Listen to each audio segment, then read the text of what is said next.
പണ്ട് സിൻഡ്രല എന്നു പേരുള്ള ഒരു സുന്ദരി കുട്ടി ഉണ്ടായിരുന്നു.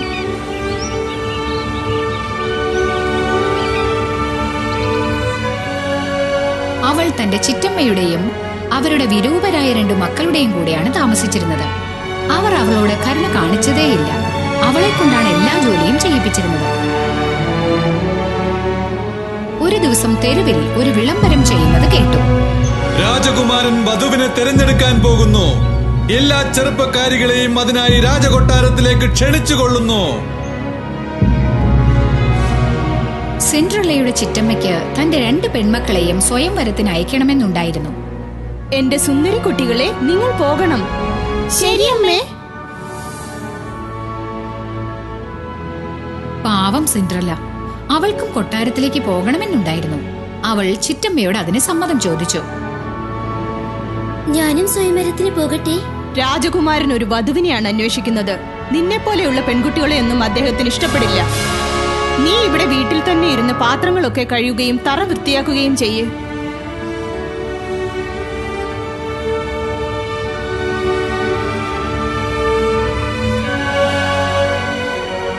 സിൻഡ്രല്ലയ്ക്ക് വളരെ സങ്കടം തോന്നി. പെട്ടെന്ന് അവിടെ ഒരു പ്രകാശജ്വാല വെളിച്ചം വിതറി. ഒരു മാലാഖയും പ്രത്യക്ഷപ്പെട്ടു. ഞാൻ നിന്റെ അമ്മയുടെ സ്ഥാനത്തുള്ള മാലാഖയാണ് മോളെ. സ്വയംവരത്തിന് പോകാൻ നിന്നെ ഞാൻ സഹായിക്കാം. അതെങ്ങനെ? കാത്തിരുന്ന് കണ്ടോളൂ മോളെ. മാലാഖ തന്റെ മായാജാലം കൊണ്ട് അവിടെ കിടന്ന മത്തങ്ങയെ ഒരു കുതിരവണ്ടിയാക്കി മാറ്റി.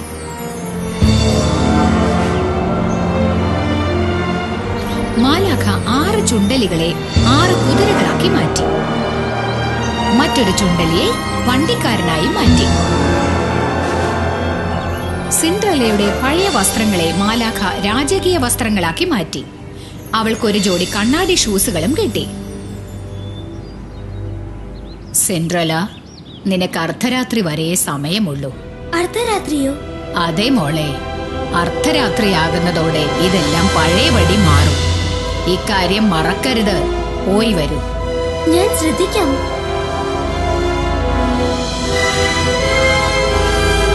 സിൻഡ്രല്ല സ്വർണ്ണ വണ്ടിയിൽ കൊട്ടാരത്തിലേക്ക് ചെന്നു. കണ്ണാടി ഷൂസുകളും ആകർഷണീയമായ വസ്ത്രങ്ങളും അണിഞ്ഞ് സിൻഡ്രല കൊട്ടാരത്തിലെത്തി. സിൻഡ്രല കൊട്ടാരത്തിനകത്തേക്ക് കടന്നു. സിൻഡ്രലയെ കണ്ടതും രാജകുമാരൻ മനം മയങ്ങി നിന്നുപോയി. ആദ്യമായി കണ്ടപ്പോൾ തന്നെ അവർക്കിടയിൽ പ്രേമം പൊട്ടിവിടർന്നു. അന്ന് രാത്രി മുഴുവനും അവർ രണ്ടുപേരും ആനന്ദ നൃത്തമാടി. അതിനു മുൻപ് ഇത്രയും സന്തോഷം അവൻ അനുഭവിച്ചിട്ടില്ലായിരുന്നു.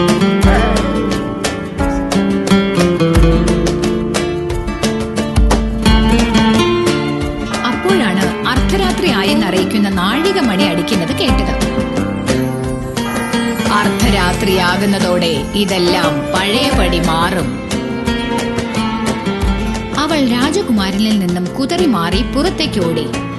പടിക്കെട്ടുകൾ ഓടിയിറങ്ങി കൊട്ടാരത്തിന് പുറത്തേക്ക് ചെന്നു. അയ്യോ, വേഗം പോയേ മതിയാവൂ. സമയം അർദ്ധരാത്രിയായല്ലോ.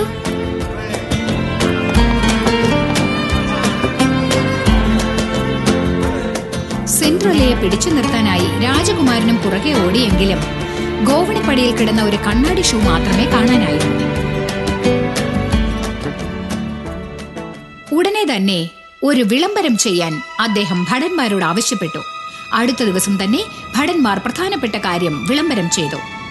രാജ്യത്തിലെ എല്ലാ പെൺകുട്ടികളും കണ്ണാടി ഷൂ ധരിച്ച് നോക്കണമെന്നും കണ്ണാടി ഷൂ കൃത്യമായി പാകമാകുന്ന പെൺകുട്ടിയെ രാജകുമാരൻ വിവാഹം കഴിക്കുമെന്നുമായിരുന്നു ആ വിളംബരം. കണ്ണാടി ഷൂവും എടുത്ത് ഭടന്മാർ എല്ലാ വീടുകളിലേക്കും ചെന്നു. പക്ഷെ ആർക്കും ആ കണ്ണാടി ഷൂ പാകമാകുന്നില്ല. ഒടുവിൽ സിൻഡ്രലയുടെ ഊഴം വന്നു. സിൻഡ്രല തന്റെ കാൽ ഷൂവിലേക്ക് വെച്ചു. അവൾക്കത് വളരെ പാകമായിരുന്നു. സിൻഡ്രലയുടെ ചിറ്റമ്മയുടെ മക്കളുടെ മുഖം അസൂയ കൊണ്ട് കറുത്തുപോയി. ഭടൻ ഇക്കാര്യം രാജകുമാരനെ അറിയിച്ചതും രാജകുമാരൻ സിൻഡ്രലയെ വിവാഹം കഴിച്ചു. അന്നു മുതൽ അവർ സന്തോഷമായി ജീവിക്കാൻ തുടങ്ങി.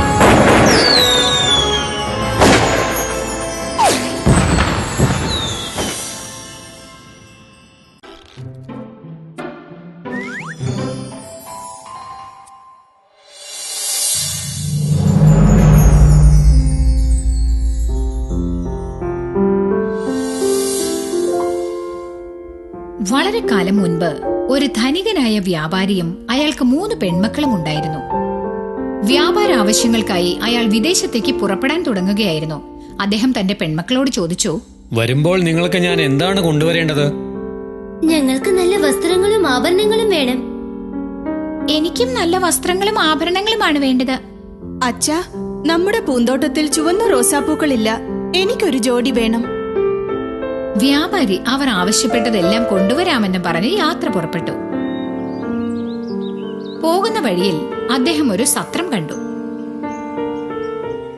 അടുത്തെത്തിയപ്പോഴാണ് ആ സത്രത്തിന് ചുറ്റും ചുവന്ന റോസാപ്പൂക്കളുടെ തോട്ടമുള്ളത് കണ്ടത്. പൂന്തോട്ടത്തിന്റെ അഴകിൽ വ്യാപാരി മയങ്ങിപ്പോയി. അതേസമയം ഇളയ മകളുടെ ആവശ്യവും അയാൾക്ക് ഓർമ്മ വന്നു.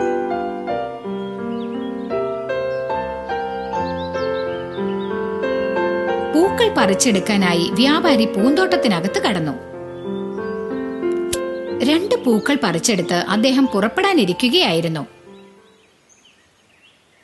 അപ്പോഴാണ് അടുത്തുനിന്നും ഒരു അലർച്ച കേട്ടത്. ഈ പൂ പറിക്കാൻ നിനക്ക് എന്ത് ധൈര്യം? അയ്യോ, രണ്ടേ രണ്ട് പൂക്കൾ ഞാൻ എന്റെ മകൾ ബ്യൂട്ടിക്ക് വേണ്ടി പറിച്ചതാ. എന്നെ പോകാൻ അനുവദിക്കണം. പക്ഷെ ഒരു നിബന്ധനയുണ്ട്. നിന്റെ മകൾ ബ്യൂട്ടിയെ ഇവിടെ കൊണ്ടുവരണം. ഇല്ലെങ്കിൽ നിന്റെ കുടുംബം മൊത്തം നശിപ്പിക്കും ഞാൻ. വീട്ടിലെത്തിയ വ്യാപാരി നടന്ന കാര്യങ്ങളെല്ലാം പെൺമക്കളോട് പറഞ്ഞു. അച്ഛനോടൊപ്പം രാക്ഷസന്റെ സത്രത്തിലേക്ക് ചെല്ലാൻ ബ്യൂട്ടി സമ്മതിച്ചു.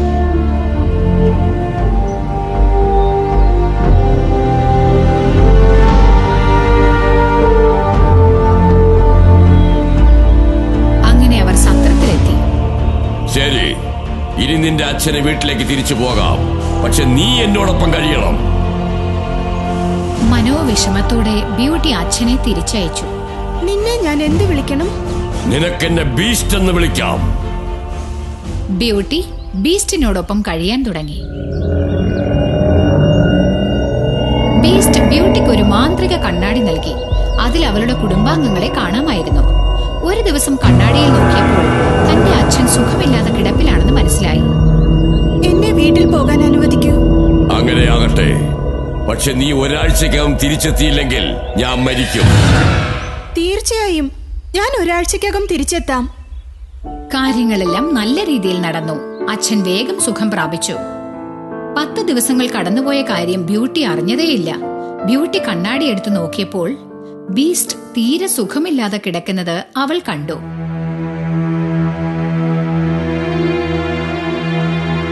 എനിക്ക് ഉടനെ മടങ്ങണം. അദ്ദേഹത്തെ ഇങ്ങനെ മരിക്കാൻ അനുവദിച്ചുകൂടാ. അവൾ ആ സത്രത്തെ ലക്ഷ്യമാക്കി ഓടാൻ തുടങ്ങി. അവിടെ ബീസ്റ്റ് നിശ്ചലനായി കിടക്കുന്നത് കണ്ടു. ബീസ്റ്റ്, എന്റെ പ്രിയ ബീസ്റ്റ്, ഇത്രയും നാൾ വിട്ടു നിൽക്കണമെന്ന് ഞാൻ വിചാരിച്ചതല്ല. അയ്യോ, മരിക്കരുതേ. എഴുന്നേൽക്കൂ, എന്റെ അടുത്തേക്ക് തിരിച്ചു വരൂ. അവൾ ബീസ്റ്റിന്റെ വൃത്തികെട്ട നെറ്റിയിൽ ചുംബിച്ചതും പെട്ടെന്നൊരു പ്രകാശം വെട്ടിത്തിളങ്ങി. ബീസ്റ്റ് പെട്ടെന്നൊരു സുന്ദരനായ രാജകുമാരനായി മാറി. പ്രിയേ, എന്നെ ഒരു യക്ഷി ഒരിക്കൽ ശപിച്ചതായിരുന്നു. ആ ശാപത്തിൽ നിന്ന് മോചനം ലഭിക്കാൻ എന്റെ ഈ വൃത്തികെട്ട രൂപത്തെ അവഗണിച്ചുകൊണ്ട് ഏതെങ്കിലും സുന്ദരിയായ പെൺകുട്ടി എന്നെ സ്നേഹിക്കണം. നീ എന്നെ ചുംബിച്ചതോടെ ആ ശാപം നീങ്ങിപ്പോയി. രാജകുമാരനും ബ്യൂട്ടിയും വിവാഹിതരായി കുറെ കാലം സന്തോഷമായി ജീവിച്ചു വന്നു.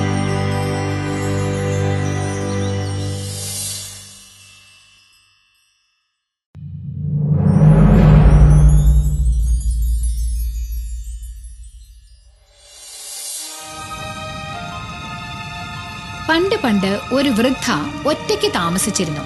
ഒരു ദിവസം അവർ ഇഞ്ചിരുട്ടിക്കൊണ്ടൊരു മനുഷ്യരൂപം ഉണ്ടാക്കാൻ തീരുമാനിച്ചു. എന്നാൽ തനിക്കൊരു കൂട്ടായല്ലോ എന്ന് കരുതി.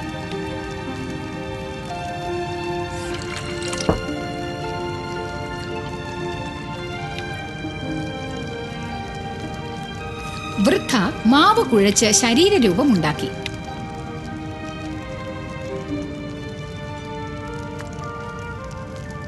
ആ രൂപത്തിന് കണ്ണും മൂക്കും ചെവിയുമൊക്കെ ഉണ്ടാക്കി. പഞ്ചസാര പാവ് കൊണ്ട് കോട്ടുണ്ടാക്കി. ഇതിപ്പോൾ ചൂടാൻ പാകമായി.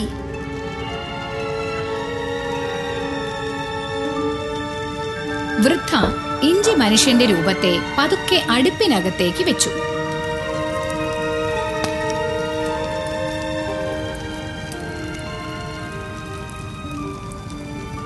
കുറച്ചു നേരത്തിന് ശേഷം അതിനെ പുറത്തേക്കെടുത്തു.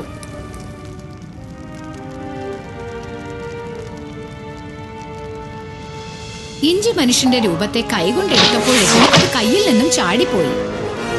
ഓടുമ്പോൾ അതിങ്ങനെ പറഞ്ഞുകൊണ്ടിരുന്നു, ഓടിക്കോ ഓടിക്കോ, ആവുന്നത്ര വേഗത്തിൽ ഓടിക്കോ, പക്ഷെ എന്നെ കിട്ടില്ല, ഞാൻ ഇഞ്ചി റൊട്ടി മനുഷ്യനാ.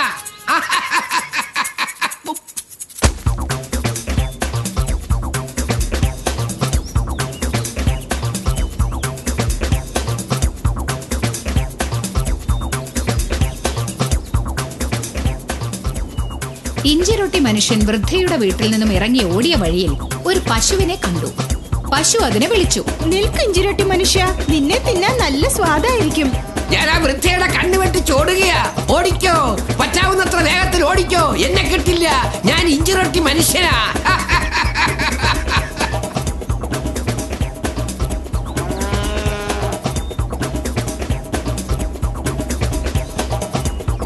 പശുവും വൃദ്ധയുടെ കൂടെ ഓടിക്കൊണ്ടിരുന്നു. വഴിയിൽ ഒരു കുതിരയും അവരോടൊപ്പം കൂടി. എനിക്ക് നിന്നെ തിന്നണം. ഞാൻ ആ വൃദ്ധയുടെയും പശുവിന്റെയും കണ്ണുവെട്ടി ചോടുക. ഓടിക്കോ, പറ്റാവുന്നത്ര വേഗത്തിൽ ഓടിക്കോ, എന്നെ കിട്ടില്ല, ഞാൻ ഇഞ്ചി റൊട്ടി മനുഷ്യനാ.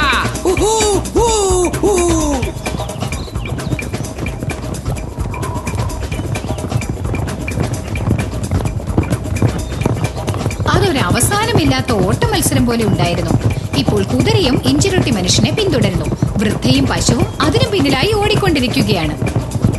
ഇഞ്ചിരൊട്ടി മനുഷ്യന് അഭിമാനം തോന്നി. ഏതാനും മൈൽ ദൂരം കഴിഞ്ഞതും ഒരു കുറുക്കൻ ഇഞ്ചിരൊട്ടി മനുഷ്യനെ കണ്ടു. കുറുക്കന്റെ വായിൽ വെള്ളം ഊറാൻ തുടങ്ങി. ഇഞ്ചിരൊട്ടി മനുഷ്യൻ കുറുക്കന് മുന്നിലെത്തി നിന്നു. ഓടിക്കോ ഓടിക്കോ, പറ്റാവുന്നത്ര വേഗത്തിൽ ഓടിക്കോ. എന്നെ കിട്ടില്ല, ഞാൻ ഇഞ്ചിറൊട്ടി മനുഷ്യനാ. ഓ, ഞാനെന്തിനാ നിന്നെ പിടിക്കാൻ വരണത്? കുറുക്കനെ കടന്നു ചെന്നതും ഇഞ്ചിറൊട്ടി മനുഷ്യന് നിൽക്കേണ്ടതായി വന്നു. അവിടെ വീതി കൂടിയ ആഴമേറിയ വെള്ളം കുതിച്ചു പായുന്ന ഒരു നദിയുണ്ടായിരുന്നു.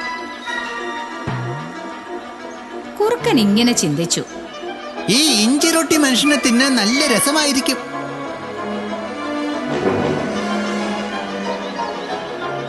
കുറുക്കൻ പറഞ്ഞു, പേടിക്കണ്ട കേട്ടോ, ഞാൻ നിന്നെ ഉപദ്രവിക്കുകയൊന്നുമില്ല. വേണമെങ്കിൽ നിന്നെ ഈ പുഴ കടത്തിത്തരാം. ഇഞ്ചിറൊട്ടി മനുഷ്യൻ കുറുക്കന്റെ മുതുകിൽ കയറിയിരുന്നു. കുറുക്കൻ നീന്താൻ തുടങ്ങി.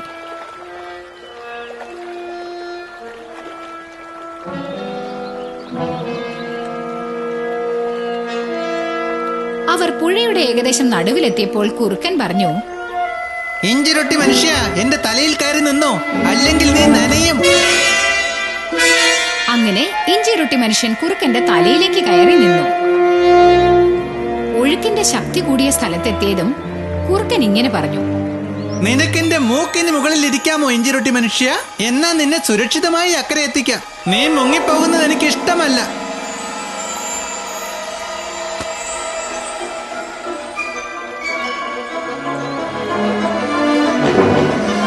പിന്നീട് ഇഞ്ചിറൊട്ടി മനുഷ്യൻ കുറുക്കന്റെ മൂക്കിലേക്ക് നീങ്ങിയിരുന്നു. കുറുക്കൻ തല വെട്ടിച്ച് ഇഞ്ചിറൊട്ടി മനുഷ്യനെ മുകളിലേക്ക് വീശി അതിനെ പിടിച്ച് തിന്നുകയും ചെയ്തു.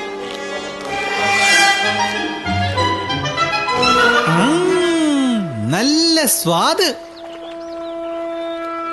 കുറുക്കന്റെ വായിലേക്ക് പോയ ഇഞ്ചിറൊട്ടി മനുഷ്യനെ പിന്നീട് ആരും കണ്ടിട്ടേയില്ല.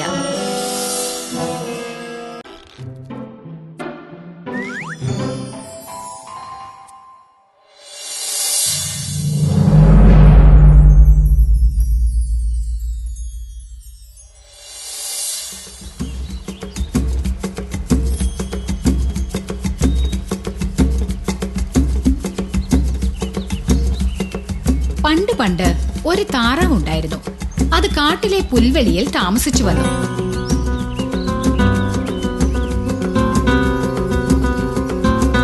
ഒരു ദിവസം താറാവ് മുട്ടയിട്ടു. മുട്ട വിരിയുന്നതും കാത്ത് താറാവ് നിന്നു. ഓ, എന്റെ കുഞ്ഞുങ്ങളെ കാണാൻ എന്ത് ചന്തമായിരിക്കും. താറാവ് നോക്കിക്കൊണ്ടിരിക്കുമ്പോൾ തന്നെ 3 മുട്ടകളും ഉടയാൻ തുടങ്ങി. ചന്തമുള്ള 3 താറാവിൻ കുട്ടികൾ പുറത്തേക്ക് വന്നു.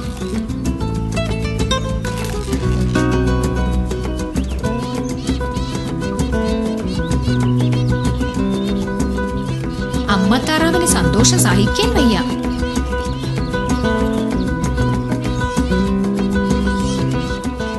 പക്ഷേ വലിയ മുട്ട ഒരെണ്ണം ഇനിയും വിരിഞ്ഞിട്ടില്ല. ഒടുവിൽ ആ മുട്ടയും വിരിഞ്ഞു.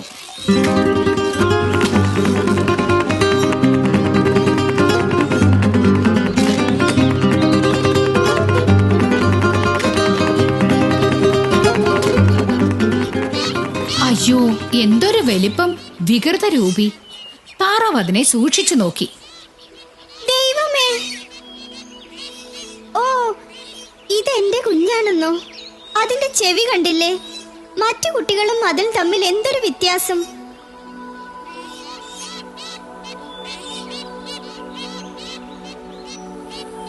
വികൃത രൂപമായ താറാവിൻ കുട്ടിയെ സഹോദരങ്ങൾ വരവേറ്റു. അതിനെ നല്ലവണ്ണം കളിയാക്കുകയും ചെയ്തു. അയ്യേ, നിന്നെ കാണാൻ ഒരു ചന്തമില്ല. നീ ഞങ്ങളുടെ കൂട്ടത്തിലുള്ളതാ?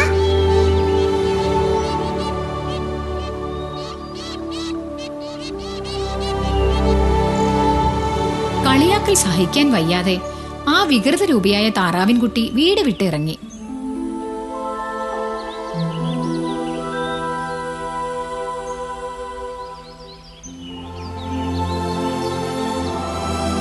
അങ്ങനെ നടന്നു പോയിക്കൊണ്ടിരുന്നപ്പോൾ താറാവിൻ കുട്ടി ഒരു വീട്ടിലെത്തിച്ചേർന്നു. ഒളിഞ്ഞു നോക്കിയപ്പോൾ ആ വീടിന് മുന്നിൽ ഒരു വൃദ്ധ വെറുതെ ഇരിക്കുന്നത് കണ്ടു. അവരുടെ കാൽച്ചുവട്ടിൽ ഒരു പൂച്ചയും ഒരു കോഴിയും ഉണ്ടായിരുന്നു.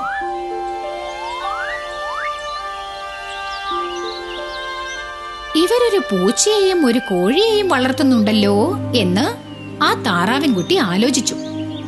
തിരിഞ്ഞു നോക്കിയപ്പോൾ വൃദ്ധ താറാവിൻകുട്ടിയെ കണ്ടു. നീ ഏതാടാ? കേറി വാ. വൃദ്ധ ആദ്യം താറാവിൻകുട്ടിയെ കയ്യിലെടുക്കാൻ ശ്രമിച്ചെങ്കിലും പിന്നീട് അവരുടെ ഭാവം മാറി. പോടാ വൃത്തികെട്ട താറാവിൻകുട്ടി, ഓടിപ്പൊയ്ക്കോ അവിടുന്ന്. താറാവിൻകുട്ടി അവിടെ നിന്നും ഇറങ്ങി നടന്നു. ഇരുണ്ട കാട്ടിലൂടെ തലയും താഴ്ത്തി നടന്നു ആ താറാവിൻകുട്ടി. പകൽ സമയത്ത് വിതുമ്പി കരഞ്ഞും രാത്രിയിൽ പൊട്ടിക്കരഞ്ഞും താറാവിൻകുട്ടി കാലം കഴിച്ചു. ഏകാന്ത ജീവിതം അതിന് താങ്ങാനാകുമായിരുന്നില്ല. വികൃത രൂപമായ താറാവിൻകുട്ടിക്ക് മനസ്സിൽ നല്ല ആത്മവിശ്വാസമുണ്ടായിരുന്നു.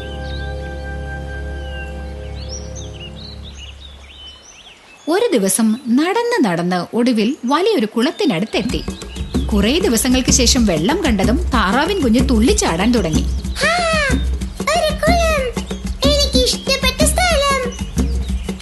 സന്തോഷം കൊണ്ട് തുള്ളിച്ചാടിയ താറാവിൻ കുഞ്ഞ് കുളത്തിലേക്ക് എടുത്തു ചാടി. എന്നിട്ട് മതിയാവോളം നീന്തിക്കളിച്ചു.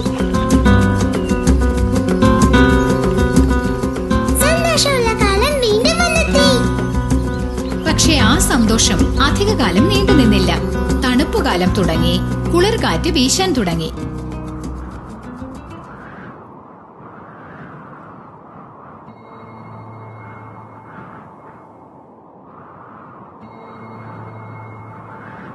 കഠിനമായ തണുപ്പിൽ ആ കുളം തന്നെ ഉറഞ്ഞുപോയി. വികൃത രൂപിയായ താറാവിൻകുട്ടിക്ക് നീന്താനേ പറ്റുന്നില്ല.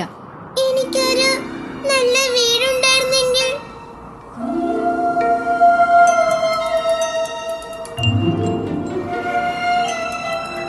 കുറച്ചു സമയം കഴിഞ്ഞപ്പോൾ ദയാലുവായ കർഷകൻ ഒരാൾ അതിലെ വന്നു. താറാവിൻ കുഞ്ഞിന്റെ വിഷമം മനസ്സിലാക്കിയ കർഷകൻ അതിനെ വീട്ടിലേക്ക് എടുത്തുകൊണ്ടുപോയി.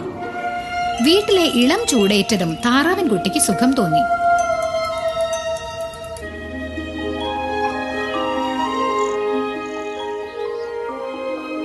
പിന്നീട് കർഷകൻ താറാവിൻകുട്ടിയെ കുളത്തിൽ തന്നെ കൊണ്ടുപോയി വിട്ടു.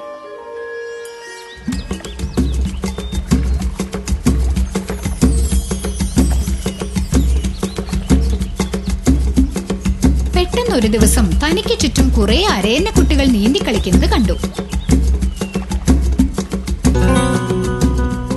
താറാവിൻകുട്ടിക്ക് നാണം തോന്നി. അത് തലയും താഴ്ത്തി നിന്നു. പക്ഷെ വെള്ളത്തിൽ കണ്ട കാഴ്ച എന്തായിരുന്നെന്നോ? തന്റെ ശരിയായ രൂപം വെള്ളത്തിൽ പ്രതിഫലിക്കുന്ന കാഴ്ച അന്ന് ആദ്യമായിട്ടാണത് കണ്ടത്. അത് പക്ഷേ വികൃത രൂപമായ ചാരപക്ഷിയുടേതായിരുന്നില്ല. അതൊരു അരയന്നത്തിന്റെ പ്രതിരൂപമായിരുന്നു. താൻ താറാവിന്റെ വംശമല്ല, അരയന്നമാണെന്ന് അപ്പോഴാണ് ബോധ്യമായത്. സഹോദര, അരയന്ന കുടുംബത്തിലേക്ക് സ്വാഗതം. ഞങ്ങളുടെ കൂട്ടത്തിലേക്കും വെച്ച് സുന്ദരൻ നീയല്ലേ? മറ്റുള്ളവർ പരിഹസിച്ചുകൊണ്ടിരുന്ന കാര്യം താറാവിൻകുട്ടിക്ക് മറക്കാനാവുന്നില്ല. ഇപ്പോഴിതാ ഈ അരയന്നങ്ങൾ വന്ന് ഞാൻ അവരിലേക്കും വെച്ച് സുന്ദരനാണെന്ന് പറയുന്നു. ഇനി ഇവിടെ ആരും വികൃത രൂപിയായ താറാവിൻ കുഞ്ഞല്ല.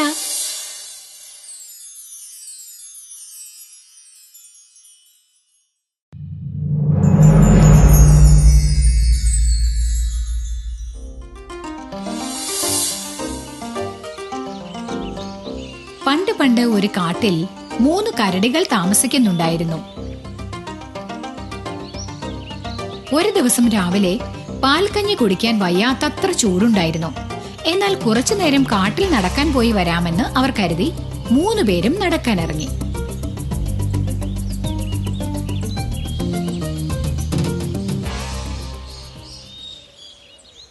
കുറച്ചു ദൂരം ചെന്നപ്പോൾ ഒരു കൊച്ചു പെൺകുട്ടി അതിലെ വന്നു. അവൾക്ക് നല്ല സ്വർണ്ണവർണ്ണത്തിലുള്ള തലമുടിയായിരുന്നു. അതുകൊണ്ട് ആൾക്കാർ അവളെ ഗോൾഡി ലോക്ക് എന്നാണ് വിളിച്ചിരുന്നത്.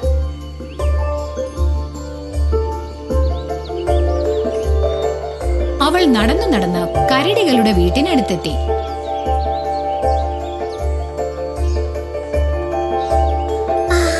എന്ത് നല്ല വീട്! ഇവിടെ ആരാ താമസിക്കുന്നെന്ന് പോയി നോക്കട്ടെ. ഗോൾഡി പതുക്കെ നടന്നു ചെന്ന് കതകിൽ തട്ടി വിളിച്ചു. ഇവിടെ ആരെങ്കിലും ഉണ്ടോ?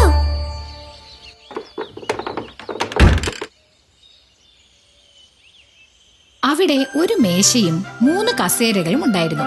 വലിയൊരു കസേര, ഒരിടത്തരം കസേര,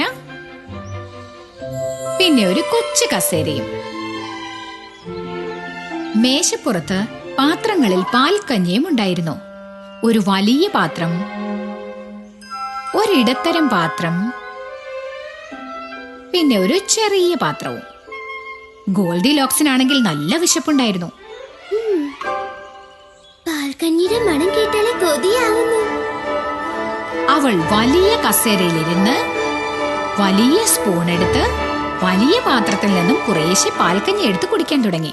സ്പൂണിന് നല്ല ഭാരം, പാൽക്കഞ്ഞിക്ക് നല്ല ചൂടുമുണ്ടായിരുന്നു. ഗോൾഡിലോക്ക് അവിടെ നിന്നും എഴുന്നേറ്റ് ഇടത്തരം കസേരയിലേക്ക് ചെന്നു. പക്ഷെ അതും അവൾക്ക് ബുദ്ധിമുട്ടായി തോന്നി. ഇടത്തരം പാത്രത്തിലെ പാൽക്കഞ്ഞി തണുത്തുപോയിരുന്നു. അങ്ങനെ അവൾ ചെറിയ കസേരയിലേക്ക് മാറിയിരുന്നു. എന്നിട്ട് ചെറിയ സ്പൂൺ കയ്യിലെടുത്തു. ചെറിയ പാത്രത്തിൽ നിന്നും കുറച്ച് പാൽക്കഞ്ഞി കഴിച്ചു നോക്കി. കൂടുതൽ ചൂടുമില്ല, വല്ലാതെ തണുത്തിട്ടുമില്ല. ഇതാണ് ശരിക്കുള്ള പാകം. നല്ല രുചിയായിരുന്നതുകൊണ്ട് അവൾ അത് മുഴുവനും കോരി കുടിച്ചു. കൊച്ചു കസേരയ്ക്ക് അവളെ താങ്ങാൻ ബുദ്ധിമുട്ടായിരുന്നു. ആ കസേര പെട്ടെന്ന് പൊട്ടി വീണു.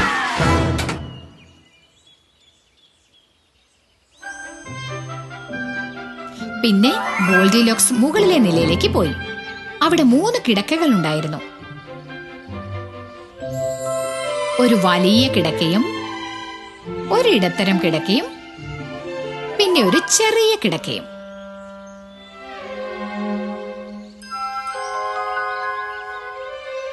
അവൾക്ക് നല്ല ക്ഷീണമുണ്ടായിരുന്നു. അവൾ വലിയ കിടക്കയിലേക്ക് കയറി കിടന്നു. വലിയ കിടക്ക നല്ല ചൂടായിരുന്നു, വല്ലാത്ത വലിപ്പവും. പിന്നെ അവൾ ഇടത്തരം കിടക്ക പരീക്ഷിച്ചു നോക്കി. അത് വല്ലാതെ മൃദുവാണെന്ന് തോന്നി. അതുകൊണ്ട് അവൾ കൊച്ചു കിടക്കയിലേക്ക് കയറി കിടന്നു. അത് വല്ലാതെ കട്ടിയുമില്ല, എന്നാൽ വല്ലാതെ മൃദുവുമല്ല. അവൾക്കത് വളരെ സൗകര്യമായി തോന്നി. കൊച്ചു കിടക്കയിൽ കയറി കിടന്നതും ക്ഷീണം കൊണ്ട് അവൾ സുഖമായി ഉറങ്ങാൻ തുടങ്ങി. കുറച്ചു സമയം കഴിഞ്ഞപ്പോഴേക്കും കാട്ടിൽ നടക്കാൻ പോയ കരടികളെല്ലാം തിരിച്ചെത്തി. വീടെല്ലാം അലങ്കോലമായി കിടക്കുന്നത് കണ്ടതും അവർക്ക് വല്ലാത്ത ദേഷ്യം വന്നു. ആരാണ് നമ്മുടെ വീട്ടിൽ കിടന്നത്? ആരോ എന്റെ കസേരയിൽ ഇരുന്നിട്ടുണ്ടല്ലോ. എന്റെ കസേരയിലും ആരോ കയറി ഇരുന്നിട്ടുണ്ട്. കസേരയും പൊട്ടിപ്പോയി. വലിയ കരടി പാൽക്കഞ്ഞിയുടെ പാത്രത്തിലേക്ക് നോക്കിക്കൊണ്ട് പറഞ്ഞു. അതും കരടിയുടെ പേടിപ്പെടുത്തുന്ന സ്വരത്തിൽ, ആരോ എന്റെ പാൽക്കഞ്ഞി എടുത്ത് കുടിച്ചിട്ടുണ്ട്. ആരോ എന്റെ പാൽക്കഞ്ഞിയും എടുത്തു കുടിച്ചിട്ടുണ്ട്. എന്റെ പാൽക്കഞ്ഞിയും ആരോ കുടിച്ചെന്ന് മാത്രമല്ല, പാത്രം കാലിയാക്കുകയും ചെയ്തു. 3 കരടികളും കൂടി മുകളിലേക്ക് പോയി നോക്കി. തന്തക്കരടിയുടെ കിടക്ക ആകെ അഴുക്കായിരുന്നു. ആരോ എന്റെ കിടക്കയിൽ കിടന്നുറങ്ങിയിട്ടുണ്ട്. ആരോ എന്റെ കിടക്കയിലും കിടന്നുറങ്ങിയിട്ടുണ്ട്. നോക്കൂ അച്ഛാ, ആരോ എന്റെ കിടക്കയിലും കിടന്നുറങ്ങുന്നത് കണ്ടില്ലേ? കരടികൾ ഉച്ചത്തിലാണ് സംസാരിച്ചത്. ശബ്ദം കേട്ട് പേടിച്ച ഗോൾഡിലോക്ക് ഞെട്ടി ഉണർന്നു. അവൾ കിടക്കയിൽ നിന്നും ചാടി എഴുന്നേറ്റ് പുറത്തേക്ക് ഓടി. അവൾ കാട്ടിലേക്ക് ഓടിത്തുടങ്ങി.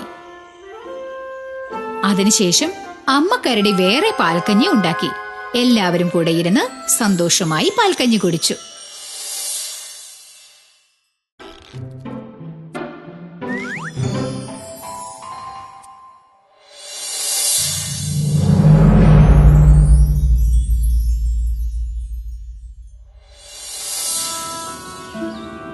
പണ്ട് ജാക്ക് എന്നൊരു മിടുക്കൻ കുട്ടിയുണ്ടായിരുന്നു. അമ്മയോടൊപ്പം ഒരു കൊച്ചു കുടിലാണ് അവൻ താമസിച്ചിരുന്നത്. ജാക്കും ജാക്കിന്റെ അമ്മയും സാധുക്കളായിരുന്നു. ഒരു പശുവാണ് അവർക്ക് ആകെ കൂടെ ഉണ്ടായിരുന്ന സ്വത്ത്. ഒരു ദിവസം രാവിലെ ജാക്കിന്റെ അമ്മ അവനോട് പറഞ്ഞു, ജാക്ക്, നീ ഈ പശുവിനെ ചന്തയിലേക്ക് കൊണ്ടുപോയി വിറ്റിട്ട് വരൂ. നല്ല ഭക്ഷണം വാങ്ങാം. ശരി അമ്മേ. ജാക്ക് പശുവിനെയും കൊണ്ട് ചന്തയിലേക്ക് പുറപ്പെട്ടു. ജാക്ക് ചന്തയിലേക്ക് പോകുന്ന വഴിയിൽ ഒരു വൃദ്ധനെ കണ്ടുമുട്ടി. എനിക്കറിയാം നീ ഈ പശുവിനെ വിൽക്കാൻ കൊണ്ടുപോകുകയാണെന്ന്. അതിനെ എനിക്ക് തന്നേക്കൂ. എന്നിട്ട് ഈ മാന്ത്രിക ബീൻസ് എടുത്തോളൂ. ജാക്കിന് വളരെ താല്പര്യം തോന്നി. ജാക്ക് ഉടനെ പശുവിനെ വൃദ്ധന് നൽകി. എന്നിട്ട് മാന്ത്രിക ബീൻസുമായി വീട്ടിലേക്ക് തിരിച്ചു. ജാക്ക് ആ മാന്ത്രിക ബീൻസ് അമ്മയ്ക്ക് കാണിച്ചു കൊടുത്തു. അമ്മേ, ഞാൻ എന്താ കൊണ്ടുവന്നിരിക്കുന്നത് നോക്കിയേ. വെറും 5 ബീൻസിന് വേണ്ടി അത്രയും വലിയൊരു പശുവിനെ നീ എന്തിനു കൊടുത്തു? ഇനി നമ്മൾ എങ്ങനെ ജീവിക്കും? ഇനി നമ്മൾ പട്ടിണി കിടന്ന് മരിക്കേണ്ടി വരും മരമണ്ടൂസേ. ഇങ്ങനെ പറഞ്ഞുകൊണ്ട് അവർ ആ ബീൻസ് എല്ലാം ജനാലയിലൂടെ പുറത്തേക്കിട്ടു. അന്ന് രാത്രി കൊണ്ട് ആ ബീൻസ് എല്ലാം മാനമുട്ട വളർന്നു. അടുത്ത ദിവസം രാവിലെ ജാക്ക് ഉണർന്നു നോക്കിയപ്പോൾ വീട്ടിനരികിൽ വലിയൊരു ബീൻസ് ചെടി നിൽക്കുന്നത് കണ്ടു. അവിടേക്കാണ് അമ്മ ബീൻസ് വലിച്ചെറിഞ്ഞിരുന്നത്. മുകളിൽ എന്താ ഉള്ളതെന്ന് നോക്കട്ടെ.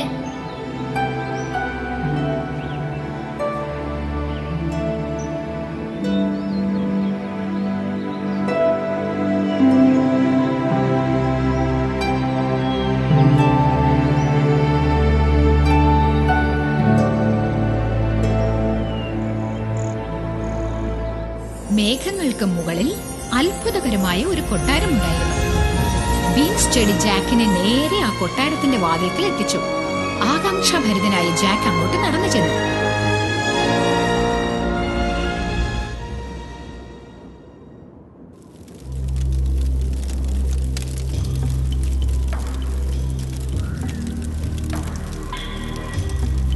അകത്ത് ധാരാളം മുറികൾ ഉണ്ടായിരുന്നു.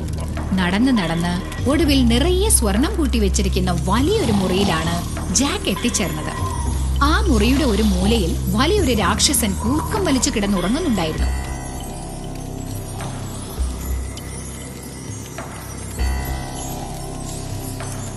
ജാക്ക് കഴിയുന്നത്ര സ്വർണ്ണ നാണയങ്ങളും പെറുക്കിയെടുത്തുകൊണ്ട് വാതിലിനടുത്തേക്ക് ഓടി.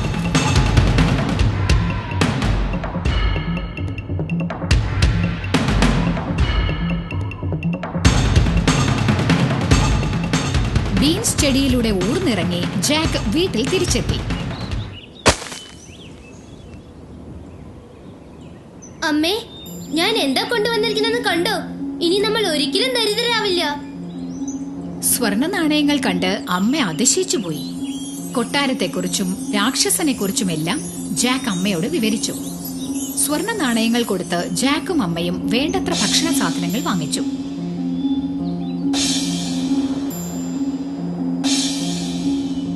അങ്ങനെ ഒരു ദിവസം ആ പണമെല്ലാം തീർന്നുപോയി. വീണ്ടും ബീൻസ് ചെടിയിലൂടെ കയറിപ്പോകാൻ ജാക്ക് തീരുമാനിച്ചു.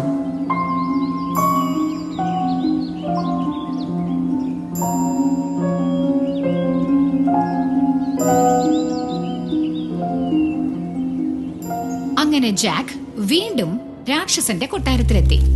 ഇത്തവണ രാക്ഷസന്റെ കൂടെ ഒരു കോഴിയുള്ളത് ജാക്ക് കണ്ടു. രാക്ഷസൻ ആ കോഴിയോട് പറഞ്ഞു, മുട്ടയിട. അങ്ങനെ പറഞ്ഞതും കോഴി സ്വർണ്ണ മുട്ടയിട്ടു. ജാക്കിന് ആ കോഴിയെ തന്നെ കിട്ടിയാൽ കൊള്ളാമെന്ന് തോന്നി. അതിനായി രാക്ഷസന് ഉറങ്ങാൻ പോകുന്നത് വരെ അവൻ കാത്തുനിന്നു. രാക്ഷസൻ ഉറങ്ങാൻ തുടങ്ങിയതും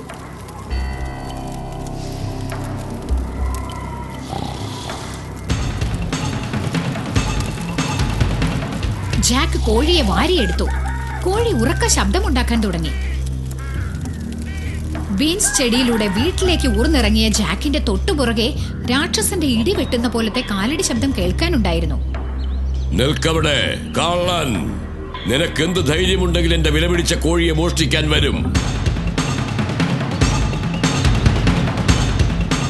ജാക്ക് കഴിയാവുന്നത്ര വേഗത്തിൽ ചെടിയിലൂടെ ഊർന്നിറങ്ങി. രാക്ഷസനും പിന്തുടർന്നു. ഒടുവിൽ തറയിലെത്തിയതും കഴിയാവുന്നത്ര ശക്തിയിൽ ആ ബീൻസ് ചെടി വെട്ടിമുറിക്കാൻ തുടങ്ങി. മരം പോലെ വളർന്ന ചെടി വെട്ടിയപ്പോൾ രാക്ഷസൻ താഴെ വീണ് മരിച്ചു. ജാക്ക് ആ കോഴിയെ അമ്മയുടെ അടുത്ത് എത്തിച്ചു. അമ്മേ, ഇത് സ്വർണ്ണമുട്ടയിടുന്ന കോഴിയാണ്. ജാക്ക്, മാന്ത്രിക ബീൻസിന് വേണ്ടി പശുവിനെ വിറ്റ നീ ബുദ്ധിമാനാണ്. അന്നു മുതൽ ജാക്കും അമ്മയും കുറെ കാലം സന്തോഷത്തോടെ ജീവിച്ചു.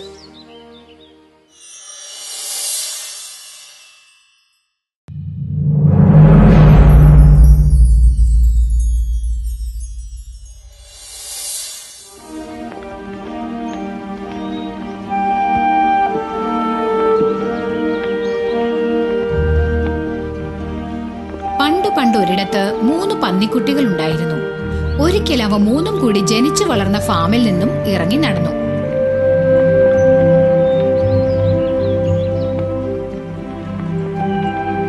പുതിയൊരു ലോകം തേടി ഇറങ്ങിയ 3 പേർക്കും പുറം ലോകം നന്നേ ബോധിച്ചു. വഴിയിൽ എന്തു വെല്ലുവിളി നേരിടാനും 3 പേരും തയ്യാറുമായിരുന്നു.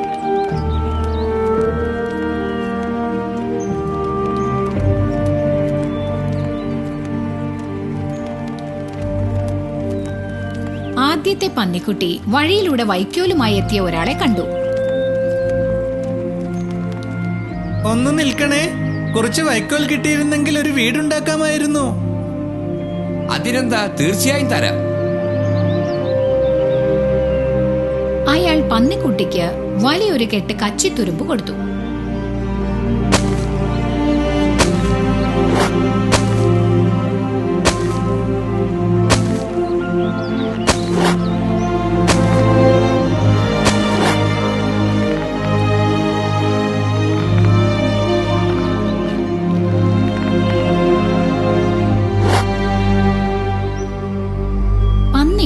കച്ചിത്തുരുമ്പ് കൊണ്ട് നല്ല ഭംഗിയുള്ള ഒരു വീടുണ്ടാക്കി. അവിടെ അടുത്ത് ഒരു ദുഷ്ടനായ ചെന്നായ താമസിക്കുന്നുണ്ടായിരുന്നു. അതിലേ വന്ന ചെന്നായ പന്നിക്കുട്ടിയുടെ വീട് കണ്ടു. ജനലിലൂടെ തലയിട്ട് പന്നിക്കുട്ടിയെ വിളിച്ചു. വാതിൽ തുറന്നതാ. തടിച്ചു കൊടുത്ത പന്നിക്കുട്ടികളെ എനിക്ക് എന്തിഷ്ടം. ഇല്ലില്ല, നിന്നെ ഞാൻ വീട്ടിനകത്ത് കയറ്റില്ല. എന്നാ നിന്റെ വീട് ഞാൻ ഊതി തെറിപ്പിച്ച് കളഞ്ഞ് അകത്തേക്ക് വരാം. ചെന്നായ മുഴുവൻ ശക്തിയും സംഭരിച്ച് ആ വീട് വീഴുന്നത് വരെ ഊതിക്കൊണ്ടിരുന്നു.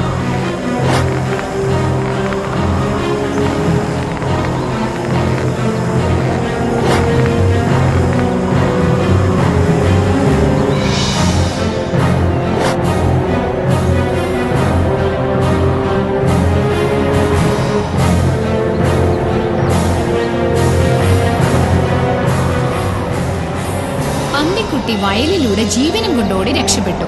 എന്നിട്ട് വേലിയരികിൽ ചെന്ന് ഒളിച്ചിരുന്നു. രണ്ടാമത്തെ പന്നിക്കുട്ടി റോഡിലൂടെ നടന്നു പോകുമ്പോൾ ഒരാൾ കുറെ കമ്പുകളുമായി വരുന്നത് കണ്ടു.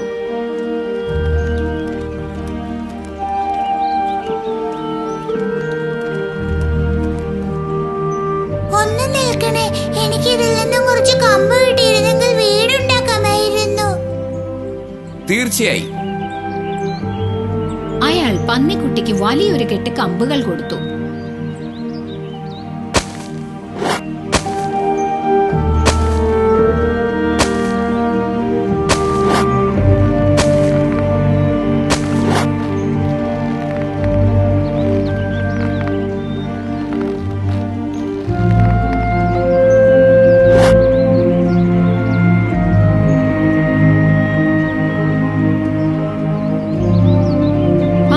കമ്പുകൾ കൊണ്ട് നല്ല ഒരു വീടുണ്ടാക്കി.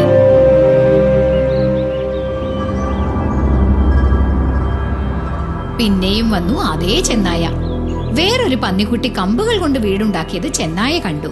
അത് പന്നിക്കുട്ടിയെ വിളിച്ചു. പന്നിക്കുട്ടി, വേഗം വാതിൽ തുറക്ക. ഇല്ലില്ല, നിന്നെ ഞാൻ വീടിനകത്ത് കയറ്റില്ല. എന്നാ നിന്റെ വീട് ഞാൻ ഊതി തെറിപ്പിച്ച് കളഞ്ഞ് അകത്തേക്ക് വരാം. ചെന്നായ മുഴുവൻ ശക്തിയും സംഭരിച്ച് ആ വീട് വീഴുന്നത് വരെ ഊതിക്കൊണ്ടിരുന്നു.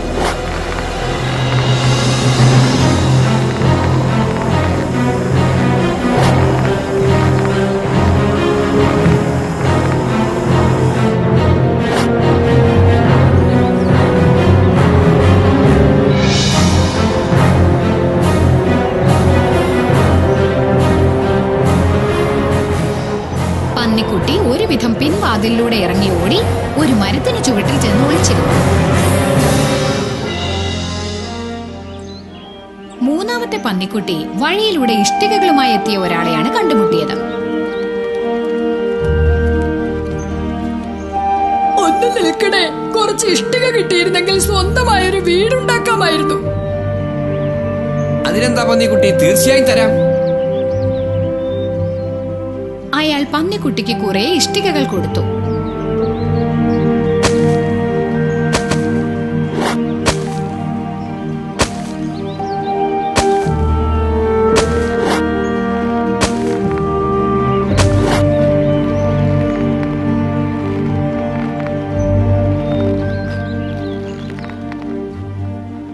പന്നിക്കുട്ടി ഇഷ്ടികകൾ കൊണ്ട് നല്ല ഭംഗിയുള്ള ഒരു വീടുണ്ടാക്കി.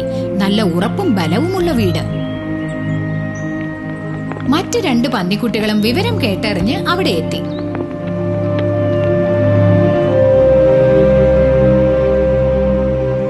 നീ നല്ല ഉറപ്പുള്ള വീടാ ഉണ്ടാക്കിയിരിക്കുന്നേ.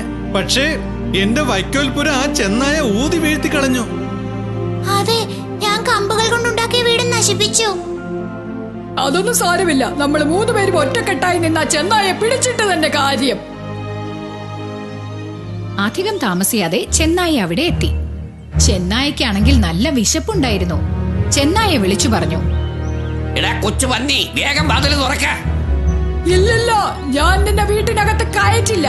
എന്നാ നിന്റെ വീട് ഊതി വീഴ്ത്തിയിട്ട് തന്നെ ബാക്കി കാര്യം. ചെന്നായ മുഴുവൻ ശക്തിയും സംഭരിച്ച് ഊതാൻ തുടങ്ങി. പിന്നെയും പിന്നെയും ഊതിക്കൊണ്ടേയിരുന്നു. പക്ഷെ ആ വീട് വളരെ ഉറപ്പുള്ളതായിരുന്നു. വീഴുന്ന ലക്ഷണമേയില്ല. ഇഷ്ടിക കൊണ്ടുള്ള വീട് വീഴ്ത്താൻ പറ്റാതെ വന്നപ്പോൾ ചെന്നായ്ക്ക് ദേഷ്യം പിടിച്ചു. ചെന്നായ അലറി വിളിച്ചുകൊണ്ട് പന്നികളോട് പറഞ്ഞു, ഞാൻ പുകക്കുഴലിലൂടെ വീട്ടിനകത്തേക്ക് വരും, നിങ്ങളെല്ലാം അത്താഴമാക്കും. മറ്റ് 2 പന്നിക്കുട്ടികളും ഇതെല്ലാം കേട്ട് പേടിച്ചരണ്ടുപോയി. 3-ാമത്തെ പന്നിക്കുട്ടി തല പുകഞ്ഞ് ആലോചിക്കുകയായിരുന്നു. വേഗമാകട്ടെ, ഈ തിളയ്ക്കുന്ന വെള്ളം നമുക്ക് പുകക്കുഴലിന് അടിയിൽ കൊണ്ടുപോയി വെക്കണം. 3 പന്നിക്കുട്ടികളും കൂടി പുകക്കുഴലിനടിയിൽ വെള്ളം തിളപ്പിക്കാൻ തുടങ്ങി. ചെന്നായ പുകക്കുഴലിലൂടെ താഴേക്ക് കുതിച്ചു. ചെന്നായ തിളയ്ക്കുന്ന വെള്ളത്തിലേക്ക് വന്നു വീണു. പന്നിക്കുട്ടികൾ ആ പാത്രം നന്നായി മൂടി വെക്കുകയും ചെയ്തു. അതോടെ ചെന്നായയുടെ കഥ കഴിഞ്ഞു. ഇനി നമുക്ക് സമാധാനമായി ജീവിക്കാം. അതിനുശേഷം നല്ല ഉറപ്പുള്ള ആ വീട്ടിൽ മറ്റു 2 പന്നിക്കുട്ടികൾക്കും കൂടി സൗകര്യമായി സുരക്ഷിതമായി താമസിക്കാൻ പാകത്തിനുള്ള മുറികൾ ഉണ്ടാക്കി.